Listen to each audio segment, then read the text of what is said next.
बेटी का घर। सारिका बहुत प्रसन्न थी आज। आखिरकार 20 सालों की कड़ी मेहनत के बाद जमा रकम से घर खरीदने का उसका सपना पूरा होने जा रहा था। वो बेचैनी से अपने पति अनंत के आने का इंतजार कर रही थी। अनंत के आने पर सारिका ने उसे ये खुशखबरी दी और साथ चलकर घर देखने के लिए कहा। अनंत ने कहा, एक और घर की क्या जरूरत है, ये घर तो है ही। सारिका ने कहा, जरूरत है अनंत, हमारी बेटी के लिए। तुम्हें क्या लगता है मैं अपनी बेटी की शादी किसी सड़क छाप से करूँगा जो उसे अलग से घर की जरूरत पड़ेगी?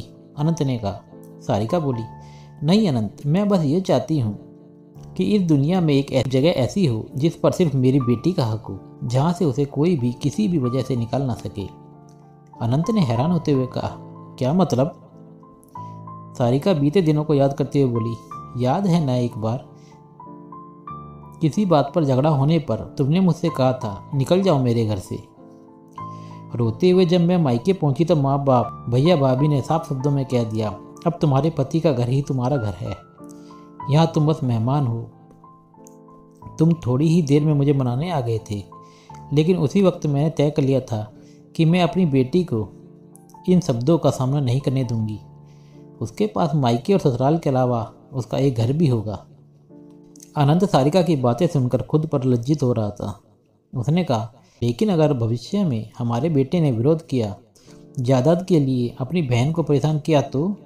सारिका ने कहा, मैंने सब पता कर लिया है। क्योंकि ये घर पैतृक नहीं है तो मैं इसे किसी को भी दे सकती हूँ, लेकिन फिर भी मैं NOC पर हमारे बेटे के दस्तखत करवा के ही अपनी बेटी को यह घर दूंगी, ताकि भविष्य में उसे किसी परेशानी का सामना न करना पड़े।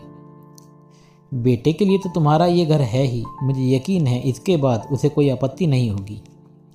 सारिका की बातें सुनकर अनंत ने कहा, कितना सोचती हो तुम? मैं इतना सोचूं तो पागल ही हो जाऊं। सारिका ने हंसते हुए कहा, सोचना पड़ता है क्योंकि तुम्हारे पास घर है, हम औरतों की तरह मायका और ससुराल नहीं। अनंत ने सारिका का हाथ थामते हुए कहा, मेरी गलती के लिए मुझे क्षमा कर दो सारिका। आओ चलो हम अपनी बेटी के लिए उसका घर पसंद करने चले।